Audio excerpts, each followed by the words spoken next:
Minister, who's just going out the door now, David English, Minister for Housing and Urban Development, our Cathaoirleach for Longford County Council, Louis McIntyre, our Cathaoirleach of the Longford Municipal District, Seamus Butler, our Local Authority and Municipal District members. We have Councillor Jerry Warnock, Councillor Micheál Carrigy, Councillor Joe Flaherty, Councillor Pat O'Toole, Councillor Sexton, Councillor John Brown and Councillor Peggy Nolan here.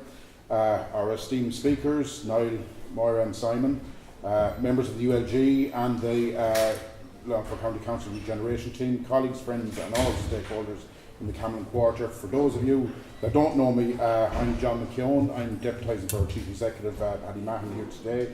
My day job is the Executive Director for Longford Municipal District, and I'm also Head of Finance.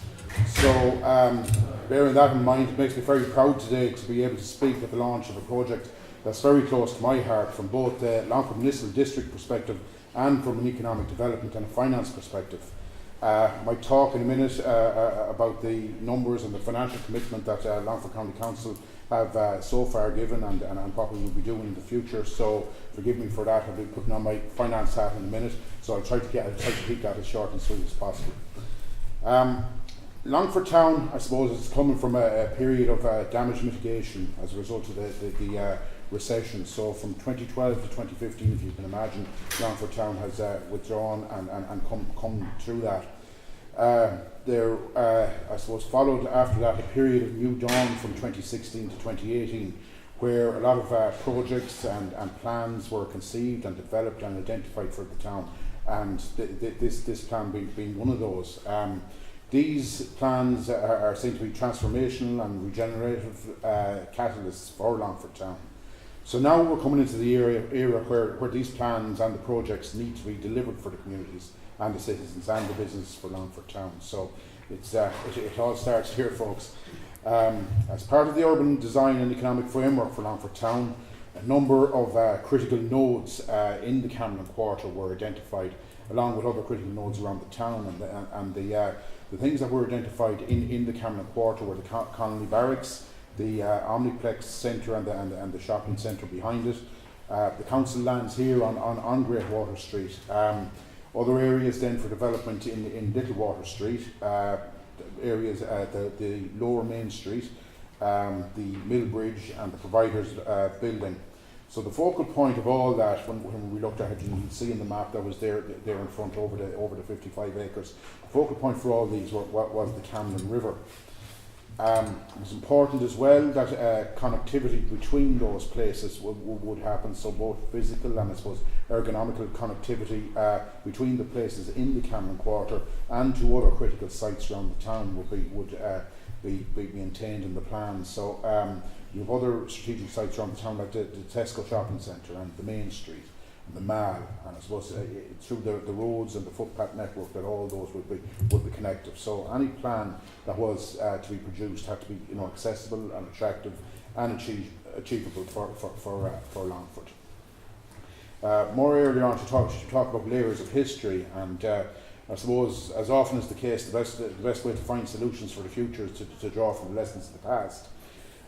Even the earliest settlers here in Longford recognised the importance of the river. Even the town itself, Longford, Farrell, is the ship port of the O'Farrells, and that came to pass because of its proximity to the Cameron River.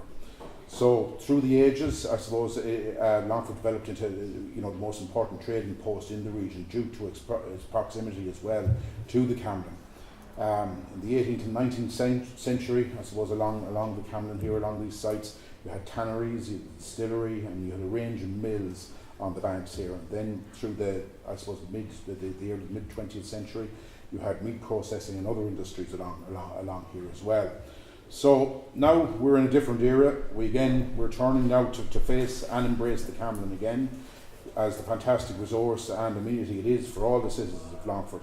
So we've seen similar things happen in towns like Westport, that was mentioned earlier, and in Carrick-on-Shannon, that's beside us, when they did turn to face and embrace the river and everything that brought over the last few years. The opportunity and the timing, I suppose that the timing of the Cameron Quarter plan couldn't be better. In 2016, Longford Municipal District realised that the best way to attract funding for various sources was to have ready to go, and as Councillor Nolan used to call them, shovel-ready projects in the pipeline. So the ULG was formed in conjunction with Longford County Council at that time, and the regeneration team were integral to that, the process. So it brought us into the process that brought us here today.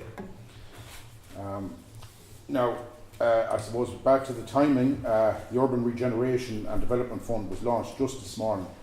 And we now stand to be significant beneficiaries of this fund with the Camlin Integrated Action Plan.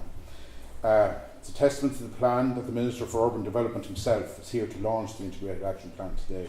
So probably the first place that after this fund has been announced that he came to came into this building here.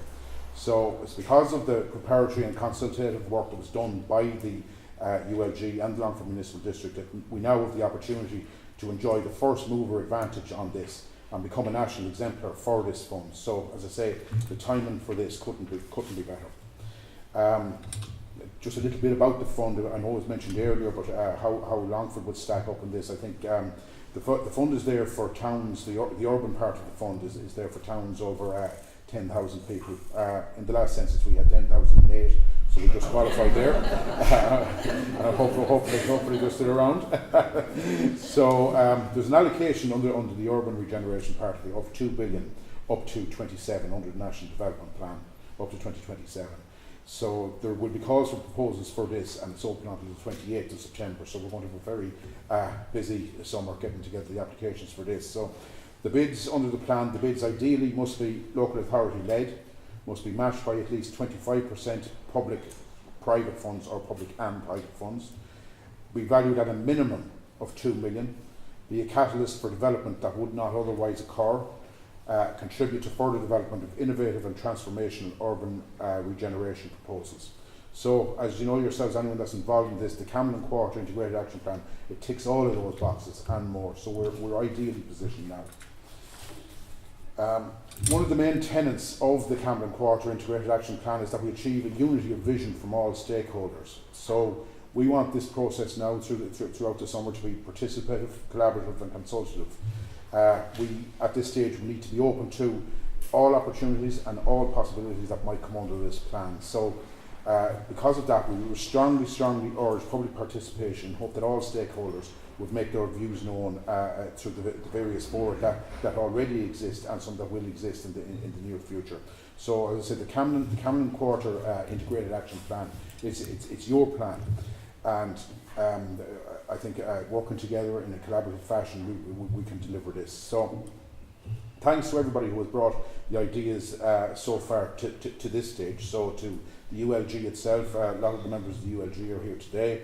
Longford Municipal District, I suppose, who have already put their money where their mouth is regarding this. In 2018, Longford Municipal District allocated reserves of 150,000 to various projects in Longford Municipal District, and 50,000 of that was championed by Councillor Peggy Nolan there for the Camlin, for the lighting and the footpaths here along the Camlin. So there's 50,000 in that. 45,000 again has been set aside for footpaths at Lower Main Street. In the 2018 to the 2022 capital plan, a further 250,000 is in there for this part of the town, championed by the municipal district as well. The Leah Digi Hub, as you know, that's part of this as well, has already attracted funding of 200,000 from towns and villages, and a further 500,000 from Enterprise Ireland. Longford Municipal District again are committed to funding this, to funding the gap there to deliver that. And Longford Municipal District and Longford County Council will also be asked to match fund anything for this new urban regeneration fund. So, as I say, a lot of funding already committed, and more to be committed in the next few years. So, thanks to the councillors that are on the ULG, there are Councillor Sexton, Councillor Warnock, Councillor Nolan and Councillor Brown. Thanks to Councillor Butler O'Cahirlock, who's a long-time advocate and a supporter of this project. Also Councillor Flaherty for his support since joining the Longford Municipal District. We thank also our Directors of Service, Barbara Heslin and John Brannigan, under the guidance of our own Chief Executive, Paddy Mahon. As well as that, this This project now will be the biggest collaborative cross-directorate project ever undertaken by Longford County Council. It involves the Economic Development Team, the Regeneration Team, the Lea DigiHub Team, the Housing Section, the Roads and Infrastructure Section, the Facilities Section and the Finance and IT Sections, and all those under the ULG and Longford Municipal District. So a special word of thanks to the Regeneration Team, and especially Lorraine here, who really is one of the main drivers of this and has brought the story to where it is so far. Finally, thanks, I know in his absence he's just gone, but anyway, thanks to Damien English, Minister for Urban Regeneration, for coming to Longford today to a launch which we believe will become the next big phoenix from the ashes story in Longford. So, as you all know, there's no better place in Ireland than Longford when it comes to deliver success from adversity. So, thanks to all for coming here today.